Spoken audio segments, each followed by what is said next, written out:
Hi friends, welcome to Swiss tasty சமையல். Tea கடை போண்டா எப்படி செய்கிறங்கிறத பார்க்கலாம். இது ரொம்ப ரொம்ப டேஸ்டியாக இருக்கும்.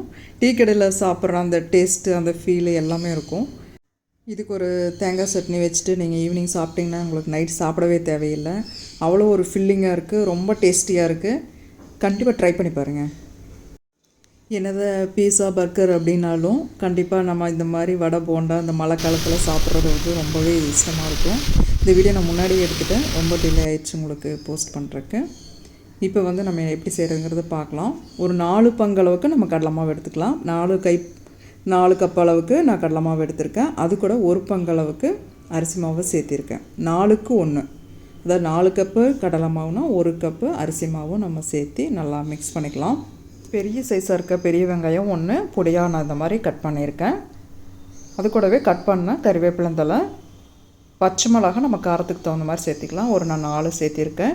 இஞ்சி ஒரு 2 டீஸ்பூன் அளவுக்கு, 1 டீஸ்பூன் அளவுக்கு சோம்பு, 3/4 டீஸ்பூன் அளவுக்கு சீரகம், மிளகாத்தூள் 1 டீஸ்பூன், உப்பு தேவையான அளவு, பேக்கிங் சோடா இல்லை ஆப்ப சோடா ஒரு 3/4 டீஸ்பூன் அளவுக்கு சேர்த்திக்கலாம்.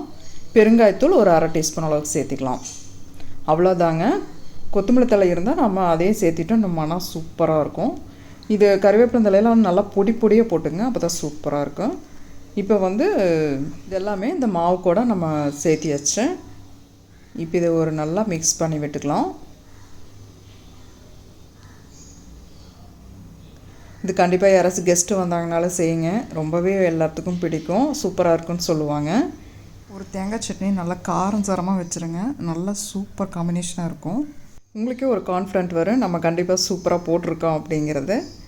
இப்போ எண்ணெய் வந்து காஞ்சிட்ருக்கு, அதில் ஒரு கரண்டி அளவுக்கு நம்ம இந்த மாவில் கலந்து விட்டுக்கிறோம். இப்போ முறுக்கு மாவெல்லாம் நம்ம பிசைறலாம், அப்போ சுடு எண்ணெய் ஊற்றுவோம்லாம், அந்த மாதிரி இதுக்கு வந்து கொஞ்சம் நல்லா சாஃப்ட்னஸ் கொடுக்கறதுக்காக அந்த சுடு எண்ணெயை வந்து கொஞ்சம் காஞ்சது கூடனே நம்ம ஒரு கரண்டி அளவுக்கு ஒரு 2 டேபிள் ஸ்பூன் அளவுக்கு எண்ணெய் இருக்கும், அதை வந்து இது கூட நம்ம சேர்த்திக்கலாம்.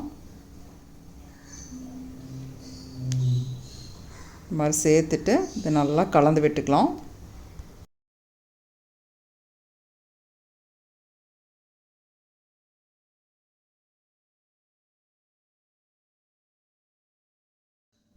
கொஞ்சம் கொஞ்சமாக தண்ணி சேர்த்து நம்ம பிசைஞ்சுக்கலாம். பாருங்கள், இந்த பதத்துக்கு பிசைஞ்சுக்கணும். தண்ணியாட்டம் இருக்கக்கூடாது, ரொம்ப கெட்டியாகவும் இருக்கக்கூடாது. இப்படி விட்டு அப்படி விழணும், அந்த மாதிரி நீங்கள் பார்த்துக்குங்க.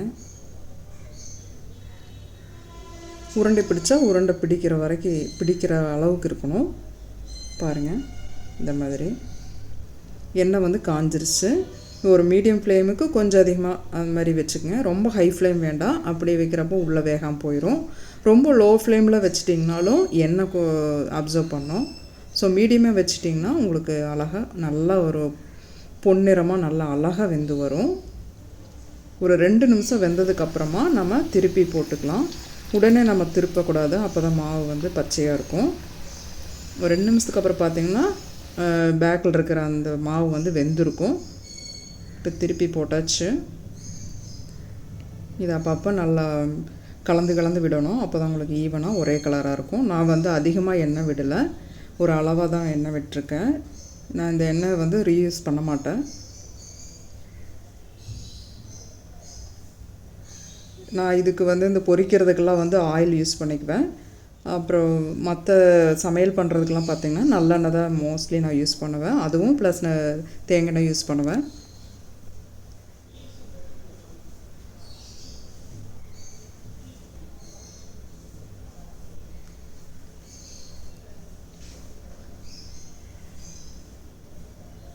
பாருங்கள், சூப்பர் கலர் வந்துருச்சு. இந்த கலர் வந்தோடனே நம்ம எடுத்துடலாம். பாருங்கள் எவ்வளோ அழகாக இருக்குன்னு பாருங்கள். பார்த்தா டீ கடை போண்டா அந்த லுக்கு வந்துச்சு பார்த்தீங்கன்னா. அதே மாதிரி நீங்களும் ட்ரை பண்ணி பாருங்கள். இதுக்கு தேங்காய் சட்னி வச்சு சாப்பிடுங்க, என்ஜாய் பண்ணுங்கள், எல்லாத்துக்கும் பிடிக்கும். அடிக்கடி செய்ய ஆரம்பிச்சிடுவீங்க இந்த டிஷ்ஷை. கண்டிப்பாக அந்த வீடியோ பார்த்துட்டு பிடிச்சிருந்தனா லைக் பண்ணுங்கள், ஃப்ரெண்ட்ஸ்க்கெல்லாம் ஷேர் பண்ணுங்கள். சப்ஸ்கிரைப் பண்ணாமல் இருந்தீங்கன்னா கண்டிப்பாக சப்ஸ்கிரைப் பண்ணுங்கள். தேங்க்யூ.